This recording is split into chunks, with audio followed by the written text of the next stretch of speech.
Hey guys, it is Scott the Steamroller Steen with Steamroller Picks and HitThePick.com.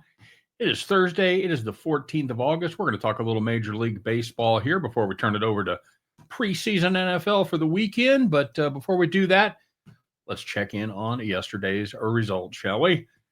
We had Minnesota plus 116 against the Yankees with Joe Ryan against Schlittler.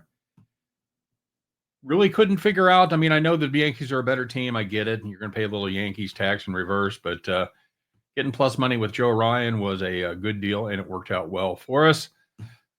On the premium side, we go 1-2, and that's the first losing premium day we've had in a while.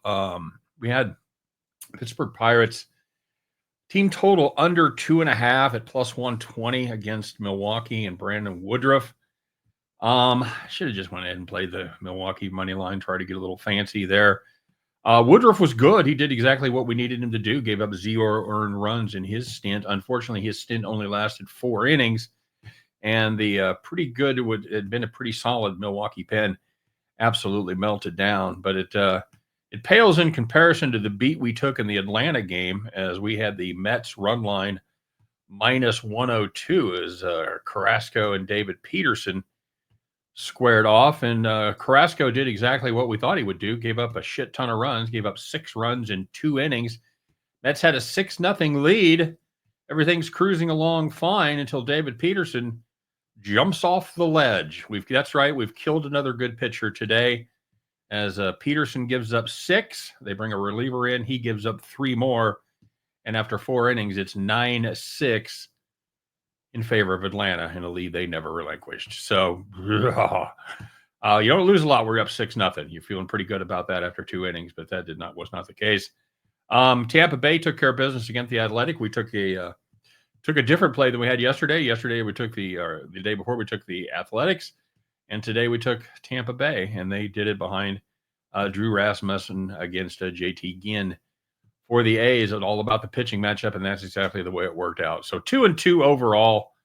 Let's see if we can do a little better today, shall we? Speaking of Atlanta and the Mets, it's exactly the game we're going to play here today. We're going to play the total, 8.5.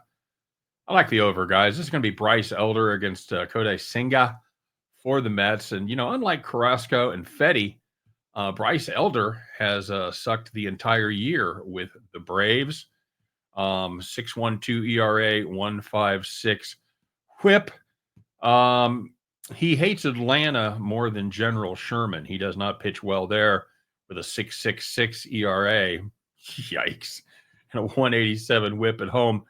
He's a little better on the road, but not much, man. This dude has struggled all season long. Normally we'd be all over Kodai Senga in a game like this, playing the run line or whatever, but he's really struggled over his last 4. A 6.63 ERA and a 1.77 whip. I expect the Mets to do most of the heavy lifting today as far as scoring the runs go, but I think Atlanta will have some success with Senga. Then again, I didn't expect Atlanta to put up 9 runs in the 4th inning yesterday, so you never know what you're going to get, but I do think we're going to get some crooked numbers here today and see this one go well over the total of 8.5. So maybe the Atlanta Braves, New York Mets over 8.5. And at the end of that one, you guys can join me as we pick up our winning tickets and head back to the window. All right, guys, as always, thanks very much for tuning in, checking us out. I do appreciate each and every one of you. If you would be kind enough to smash the like button, that helps me. It helps the algo. So thanks very much for that. And if you haven't subscribed to the channel yet, please take a moment and hit that subscribe button. Make sure you ring the bell. Get notified every time we put up brand new content. And last but not least, hey, man, you want to be Capper of the Day? That's right. You do. It's a very coveted title, reserved for only a very select few. But, just put your place in the comment section. Let us know what you're on today. And you get them right, you make a profit. I'll give you the shout out. You make enough of a profit, you're going to be Capper of the Day. And while you're dropping comments in the comment section, we got a couple yays on the Fantasy Football League.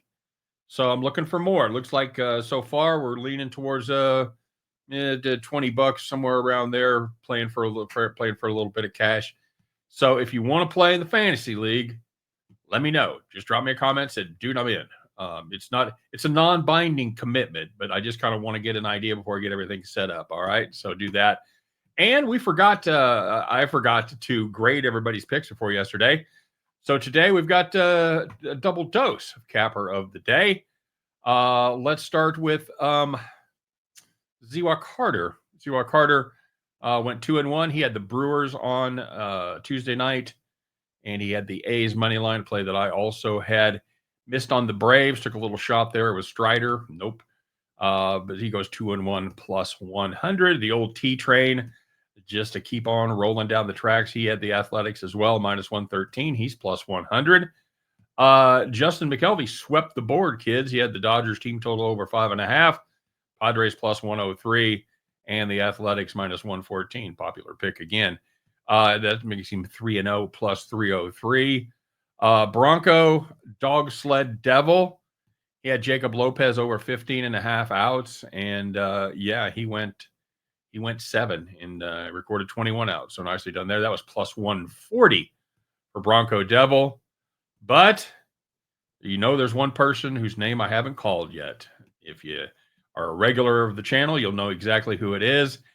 It's Captain Bry, everybody. He had Paul Skeens under 17.5 pitching outs at plus 110.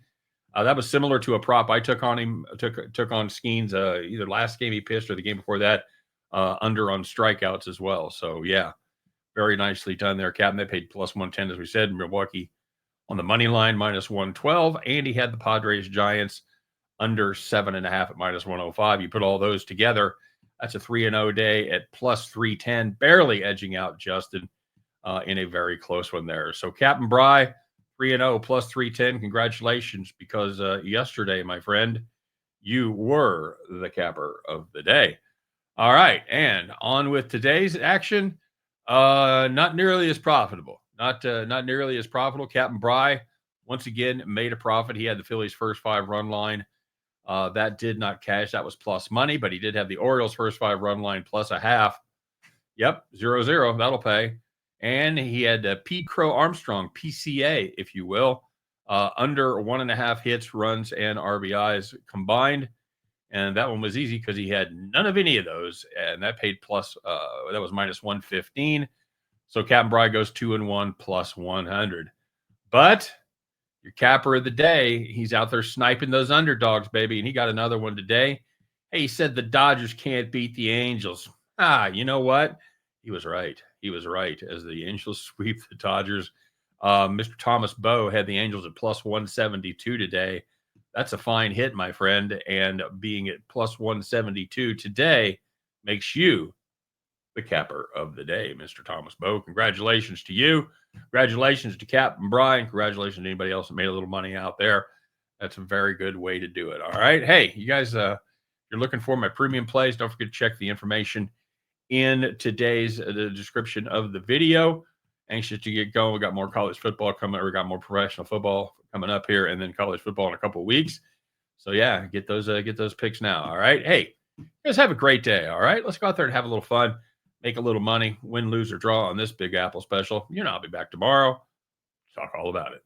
Take care. We'll see you then.